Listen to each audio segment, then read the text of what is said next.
Assalamualaikum warahmatullahi wabarakatuh. Halo semuanya, gimana kabar hari ini? Semoga tetap sehat dan semangat ya. Sebelumnya, perkenalkan dulu nama saya Analfiana dengan NIM 21104090018 dari Prodi Manajemen Pendidikan Islam UIN Sunan Kalijaga Yogyakarta. Sebelumnya, video ini dibuat untuk pemenuhan tugas UTS mata kuliah Manajemen Peserta Didik yang diampu oleh Ibu Dr. Anda Hajah Wiji Hidayati MAG. Baik, di sini saya akan menyampaikan materi tentang konsep dasar peserta didik dan keterampilan peserta didik abad 21. Peserta didik itu apa sih? Peserta didik adalah individu yang sedang berkembang, baik melalui proses pembelajaran pendidikan formal maupun informal pada jenjang dan jenis pendidikan tertentu.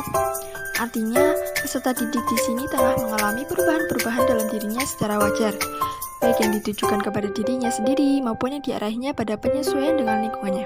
Selanjutnya yakni keterampilan peserta didik abad 21. Berbagai organisasi mencoba merumuskan berbagai macam kompetensi dan keterampilan yang diperlukan dalam menghadapi abad ke-21. Namun, satu hal penting yang perlu diperhatikan adalah bahwa mendidik generasi muda di abad ke-21 tidak bisa hanya dilakukan melalui satu pendekatan saja. US Best Partnership for 21st Century Skills atau P21 mengidentifikasi kompetensi yang diperlukan di abad ke-21 yaitu di 4CS, yakni Communication, Collaboration, Critical Thinking, dan Creativity. Selanjutnya yakni konsep dasar manajemen peserta didik. Manajemen peserta didik adalah pengelolaan serangkaian kegiatan atau aktivitas yang ada kaitannya dengan peserta didik dalam rangka mengakomodir seluruh sisi kebutuhan akademik mereka, mulai dari masuk hingga tamat dari sekolah yang bersangkutan. Tujuan dari manajemen peserta didik adalah untuk mengatur segala bentuk kegiatan yang menunjang proses pembelajaran, agar peserta didik menjadi tertib dan lancar, sehingga memberikan dampak pada tujuan pendidikan secara keseluruhan. Sedangkan fungsi dari manajemen peserta didik adalah sebagai wadah atau tempat bagi peserta didik dalam usahanya mengembangkan potensi diri baik secara personal, sosial, maupun akademik. Next yakni penerimaan peserta didik baru. Secara umum, penerimaan siswa baru atau PSB dapat diartikan sebagai suatu proses administrasi yang terjadi setiap tahun untuk seleksi calon siswa berdasarkan nilai akademik agar dapat melanjutkan pendidikan pada jenjang yang lebih tinggi.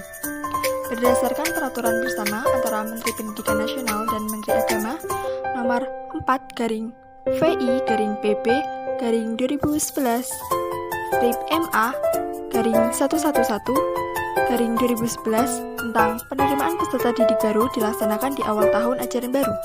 Penerimaan ajaran baru harus berasaskan objektivitas, transparansi, akuntabilitas, dan tidak diskriminatif.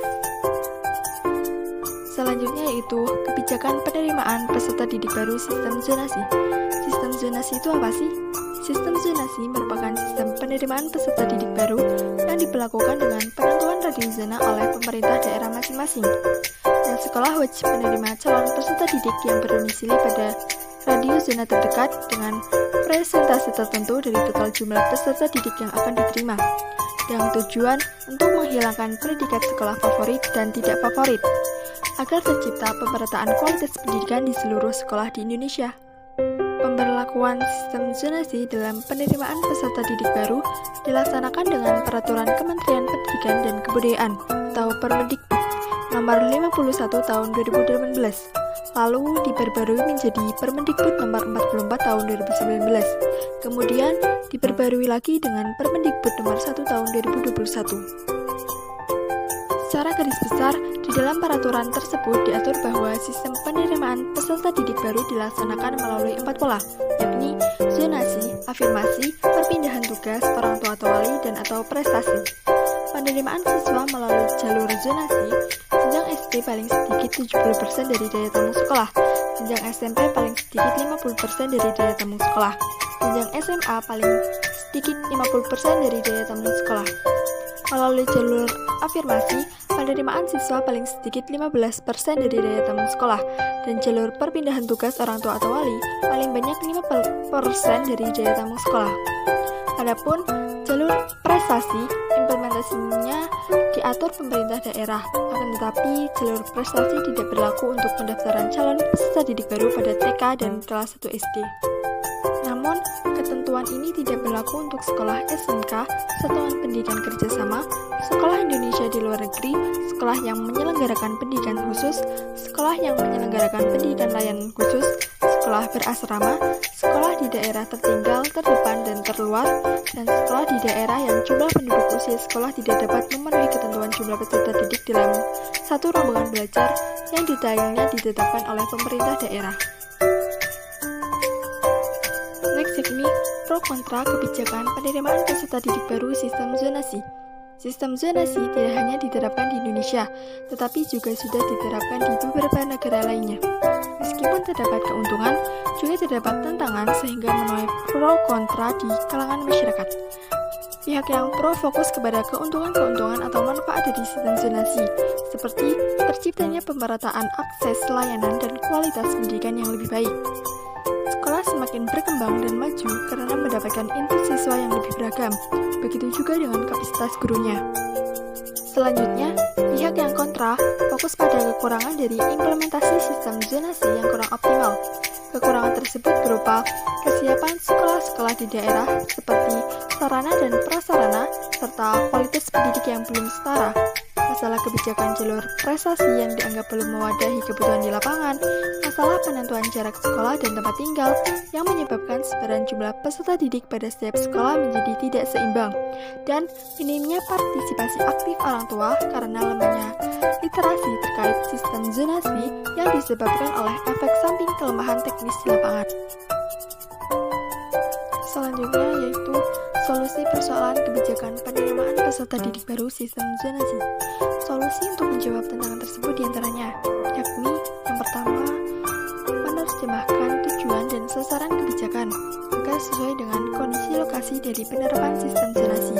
Yang kedua, mengkomunikasikan kebijakan zonasi secara akurat, terutama kepada masyarakat, sehingga masyarakat dapat mengapresiasi dan turut berpartisipasi untuk mensukseskan program ini.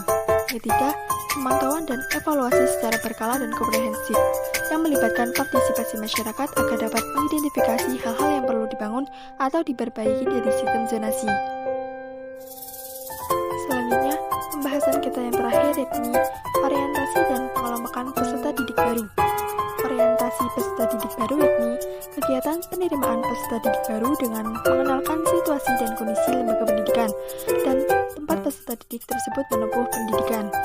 Tujuan orientasi ini yakni agar peserta didik dapat mengerti dan mentaati segala peraturan yang berlaku di lembaga pendidikan, serta dapat menghadapi lingkungannya yang baru. Sedangkan pengelompokan peserta didik ialah kegiatan mengidentifikasi peserta didik dari segi persamaan maupun perbedaan. Tujuannya untuk memudahkan peserta didik dalam mengembangkan pengetahuannya serta mengenali potensi diri peserta didik tersebut. Demikian penyampaian materi yang dapat saya sampaikan. Apabila terdapat kekurangan, saya mohon maaf yang sebesar-besarnya. Terima kasih. Wassalamualaikum warahmatullahi wabarakatuh. See you guys.